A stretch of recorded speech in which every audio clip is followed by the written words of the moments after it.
Guys, any doubt? कोई question है किसी को? समझ आ रहा है अभी तक? सर जी सर, क्लियर है समझ आ सर। रहा है। ओके। नो सर, डाउट नहीं। ओके। तो मैं बात कर रहा था एमएम के बारे में। ओके, हाँ, मैं ये बोल रहा था कि अभी हम पहले थियोरेटिकली समझ लेते हैं। जैसे ये सब हमने एंटरप्राइज स्ट्रक्चर देखा ना, क्या होता है एंटरप्राइज स्ट्रक्चर, ये सब हम एसएपी में भी करेंगे। एसएपी में हम ये सब क्रिएट करेंगे, मतलब company code, plan, storage, location, purchase organisation, ये सब हम क्रिएट करेंगे, राइट। बट पहले हम थियोरेटिकली समझ लें क्या होता है। आई होप समझ आ गया, हो गया क्या, आ गया होगा क्या होता है कंपनी कोड, क्या होता है प्लांट, क्या होता है storage, location and purchase organisation. I hope यहाँ तक क्लियर है। फिर हम सेम जी चीज़ सर, एसएपी क्लियर में है। भी करेंगे, सब कुछ हम एसएपी में क्रिएट करेंगे। बट थोड़ा थोड़ा सा थियोरेटिकल और कर लेते हैं। एमएम के बारे में थोड़ा बहुत और जान लेते हैं कि एमएम होता क्या है। एमएम क्या होता है? एमएम किसी भी बिजनेस का एंड टू एंड लॉजिस्टिक्स देखता है। एंड टू एंड लॉजिस्टिक्स मतलब क्या होता है? For example, let's say Croma को ही एग्जाम्पल कंसिडर करते हैं। ओके। क्रोमा को अपना स्टोर रन करने के लिए, राइट, क्रोमा को अपने स्टोर रन करने के लिए बहुत सारे आइटम्स चाहिए होंगे, राइट। जैसे बहुत सारे मोबाइल चाहिए होंगे, बहुत सारे वॉशिंग मशीन, कैमरा, राइट, फिर और क्या, रेफ्रिजरेटर, फिर एसी, ये सारे आइटम्स चाहिए होंगे। अब बिना ये सारे आइटम्स के तो क्रोमा मतलब क्या ही करेगा जब तक स्टॉक नहीं होगा स्टोर में। तो वो क्या ही सेल करेगा कस्टमर को, राइट। सो कहीं से तो क्रोमा ये सारे आइटम्स परचेज करता होगा, कहीं से तो प्रोक्योर करता होगा, राइट। तो ये एंड टू एंड लॉजिस्टिक क्या होता है वो मैं एक्सप्लेन करता हूँ। एमएम का मैंने बोला ना कि end to end logistics handle करता है किसी बिजनेस का। तो एंड टू एंड लॉजिस्टिक्स अब समझते हैं। तो क्रोमा को ये सारे आइटम्स परचेज करने के लिए किसी वेंडर से परचेज करने होंगे, राइट। तो सबसे पहले क्या करेगा क्रोमा? परचेज करेगा, मतलब ऑर्डर प्लेस करेगा किसी वेंडर के साथ।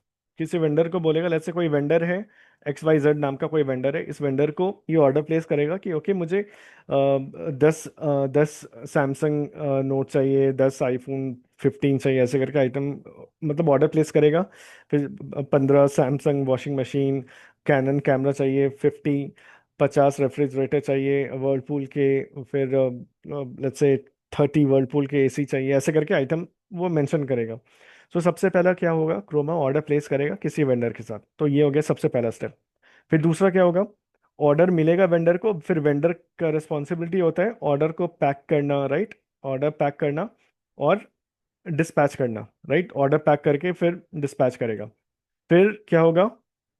ये सारे आइटम्स डिलीवर हो जाएंगे, deliver to Croma, right. Croma को ये सारे आइटम्स डिलीवर हो गए, जितने भी ऑर्डर किए थे सारे डिलीवर हो गए। डिलीवरी होने के बाद क्रोमा का क्या रिस्पॉन्सिबिलिटी बनता है? जितने भी आइटम डिलीवर हुए हैं उन सारे आइटम्स का जो भी प्राइस होता है, वो जो भी अमाउंट बनता है वो वेंडर को पेमेंट करना। लेट्स से टोटल अमाउंट आया 10 लाख। तो क्रोमा क्या करेगा? 10 लाख पेमेंट करेगा टू वेंडर XYZ। तो ये जो हो रहा है स्टेप नंबर 1 से 4 तक, मतलब क्या हो रहा है? प्रोक्योरमेंट से लेकर के, राइट, प्रोक्योरमेंट से लेकर के पेमेंट तक। प्रोक्योरमेंट कहाँ हो रहा है? किससे हो रहा है? Procurement from vendor. ये वेंडर से प्रोक्योरमेंट हो रहा है। वेंडर से मतलब ऑर्डर प्रोक्योर किया जा रहा है, मतलब परचेज किया जा रहा है। प्रोक्योरमेंट से लेकर के पेमेंट तक, payment to vendor, right. Vendor से परचेज करने से लेकर के वेंडर को पेमेंट करने तक, इसे ही हम बोलते हैं प्रोक्योर टू पे, या फिर P2P। ये होता है end to end procurement cycle. इसी को हम बोलते हैं end to end procurement cycle. And ये इतना छोटा नहीं होता है, एसएपी के टर्म्स में बात करेंगे तो ये बड़ा सा प्रोसेस होता है, ठीक है। इसको काफी डिटेल में एसएपी में जब हम करेंगे तो हम समझेंगे। बट अभी के लिए ये होता है, ये समझो कि इसी स्टेप्स, इन सारे स्टेप्स को ही, मतलब starting from placing an order with some vendor, मतलब किसी वेंडर को ऑर्डर प्लेस करने तक, ऑर्डर देने से उसको पेमेंट करने तक, इसी को हम बोलते हैं एंड टू एंड लॉजिस्टिक्स। मतलब प्रोक्योरमेंट फ्रॉम वेंडर से लेकर के पेमेंट टू वेंडर तक, मींस प्रोक्योर टू पे, इसी को शॉर्ट में बोलते हैं P2P। एंड इसे ही हम बोलते हैं end to end procurement cycle. समझ आया P2P? या कोई डाउट है किसी को? बताओ। क्लियर। ओके। सो यही होता है एमएम। एंड एमएम बेसिकली इसी चीज को, बिजनेस को हैंडल करता है। तो ये किसी भी बिजनेस के लिए काफी इंपॉर्टेंट रोल प्ले करता है एमएम। क्योंकि देखो, अब समझो क्यों एमएम इतना इंपॉर्टेंट रोल प्ले करता है। क्योंकि देखो, कोई भी बिजनेस लो, अगर उसके पास कुछ स्टॉक ही नहीं है कस्टमर को सेल करने के लिए, देन वो किस काम का बिजनेस है, राइट? क्रोमा के पास कोई स्टॉक ही नहीं है आइटम, तो वो स्टोर खोल कर करेगा क्या जब कुछ आइटम ही नहीं है? तो एमएम का यहाँ रोल होता है प्ले, राइट? अगर मतलब एमएम मॉड्यूल ही ये सॉल्यूशन प्रोवाइड करता है ये चीज का, मतलब starting from placing an order with some vendor and payment तक। तो इसलिए मतलब एमएम का इतना इंपॉर्टेंट रोल होता है। सारे सारे मॉड्यूल का इक्वल इंपॉर्टेंट रोल है, बट एमएम का कहाँ क्या रोल है वो मैं समझा रहा हूँ। अब फाइनेंस को कोई बोलेगा उसका कोई एमएम से कम है या ज्यादा है, ऐसा नहीं बोल सकते। सबका इक्वली रोल होता है।